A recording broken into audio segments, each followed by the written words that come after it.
ರಾವಣ ಕುಂಭಕರ್ಣರೆಂಬ ಸುರ ಸಹೋದರರು ಸಿಡಿಲೆದ್ದು ನಿಂತರೆ ತಲೆ ಉಳಿಯುವುದೇ? ಶತ್ರುಗಳೆದುರಾಗುವರೆ ರಾಜ ಹಾರಿ ಇಂದ್ರಾದಿ ದೇವತೆಗಳೇ ನಮ್ಮನ್ನು ನೋಡಿ ಗಡಗಡನೆ ನಡುಗುವರು.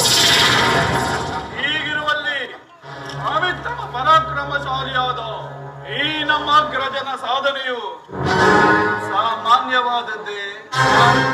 ಲೋಕನಾಯಕನೇ ವಾಸವಾಗಿದ್ದ ಕೈಲಾಸ ಪರ್ವತವನ್ನೇ ತನ್ನ ತೋಡುಗಳಿಂದ ಮೇಲೆತ್ತಿ 14 ಲೋಕಗಳಲ್ಲಿಯೇ ಆಶ್ಚರ್ಯನುಂಟು ಮಾಡಿದ ದಿಟ್ಟತನದ ಅಸುರ ವೀರನಾರಿಯ ಗರ್ಭ ಸಂಜಾತರು ಈ ರಾವಣ ಕುಂಭಕರ್ಣರು.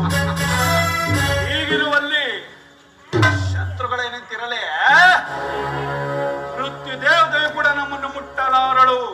ಕಾರಣ ಅಚಲವಾದ ಭಕ್ತಿಯಿಂದ ನಿತ್ಯ ನಿರಂಜನನನ್ನೇ ಭಜಿಸುತ್ತಾ ಸುಧಿಸುತ್ತಾ ಮೃತ್ಯುಂಜಯನನ್ನೇ ವಶ ಮಾಡಿಕೊಂಡಿರುವ ನಮಗೆ ಮೃತ್ಯು ದೇವತೆಯು ನಮಗೆ ಸಹೋದರಿಯೇ ಹೊರತು ಅವಳೆಂದಿಗೂ ವಿರೋಧಿಯಲ್ಲ. ನಾವು ಉಳಿದು ನಿಂತರೆ ಆ ಮುಕ್ಕಣ್ಣನೆ ಅಚ್ಚರಿ ಪಡುವನು. ಎಚ್ಚರವಿರಲಿ ಲೋಕ ಲೋಕಕ್ಕೆ. ಅಲ ಅಲ ಸಹೋದರ,